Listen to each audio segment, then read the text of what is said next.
12700 Colfax Avenue. Once the location of what would be known as the Voyeur Motel, but was it all a lie? When we started this video we wanted to cover all the facts, but as we looked into the case we realized there really weren't any, or even proof for that matter. In fact, the only thing we could find was Gerald Foos and Gay Talisa's word on what took place for over 15 years at the Manor House Motel in Aurora, Colorado.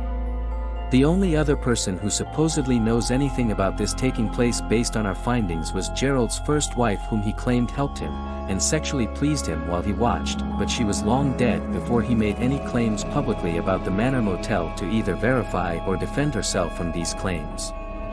Long after the motel was destroyed, Gerald finally made these claims of watching hundreds of people in sexual encounters from the attic of the motel, but in the end, there were only questions as to the legitimacy of the claims that took place at the Manor House Motel.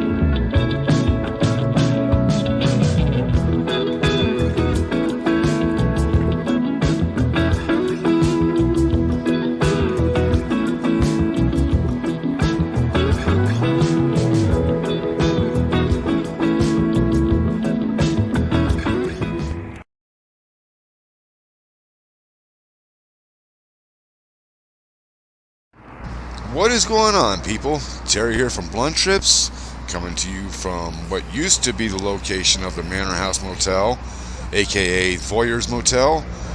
It was the subject of the Netflix documentary Voyeur, and it's located here on the corner of Colfax Avenue and Stanton Street. Now, when most people go on vacation, go to a hotel, they expect privacy. But if you stayed at the Manor House Motel between 1966 and 1995, odds are you were probably watched, according to Gerald Foos.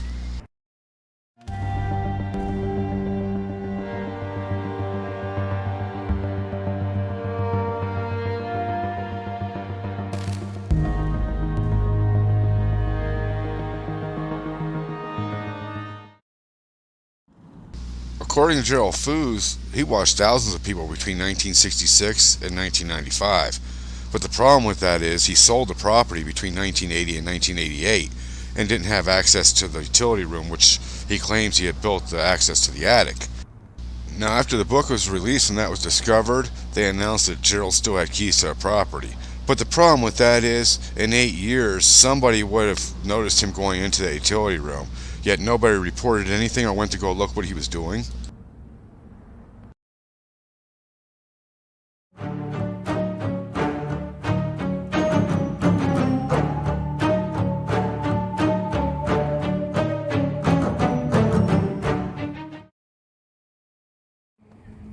Gerald Foos also claims that he had witnessed a woman being murdered by a drug dealer.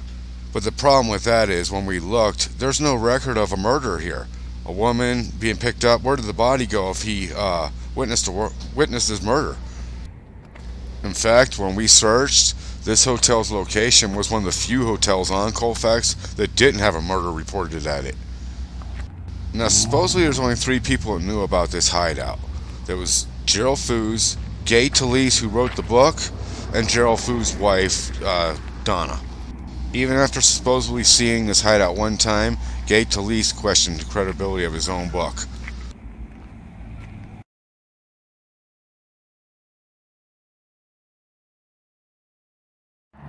Now, supposedly Gerald fitted this crawl space, or this attic, with rubber-headed nails, carpeting, and platforms, and also grills that you could see down inside the rooms. Yet, during the final inspection, when they did demolition in 2014, nobody noticed this. Nobody took pictures. Nobody saw that they could see down inside these rooms or anything. The only people that claim to have seen these events is Gerald and Gay. Not one person noticed these 3 layers of carpets, these rubber nails. Not an employee, not outside workers, not maintenance, not even from the 8 years he didn't own the place.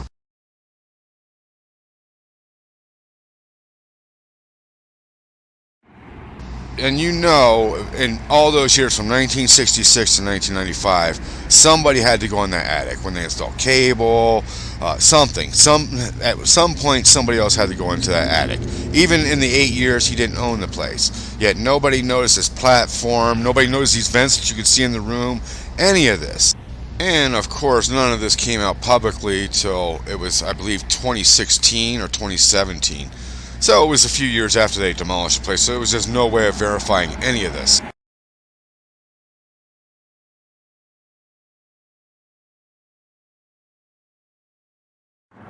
Now, I have not watched the Netflix documentary. I don't even know if I will. But I know when we did look for proof on anything, the only thing we could find was Gerald's word and his documentation of things he wrote. But when we read that, it more or less just looks like short erotic stories. And of course, the only other person to supposedly know about this hideaway was Donna, his first wife, and she passed away in 1984, so she can't confirm or deny the claims made about her. Many of the dates on Gerald's notes did not match up. He had it for years that he wasn't there.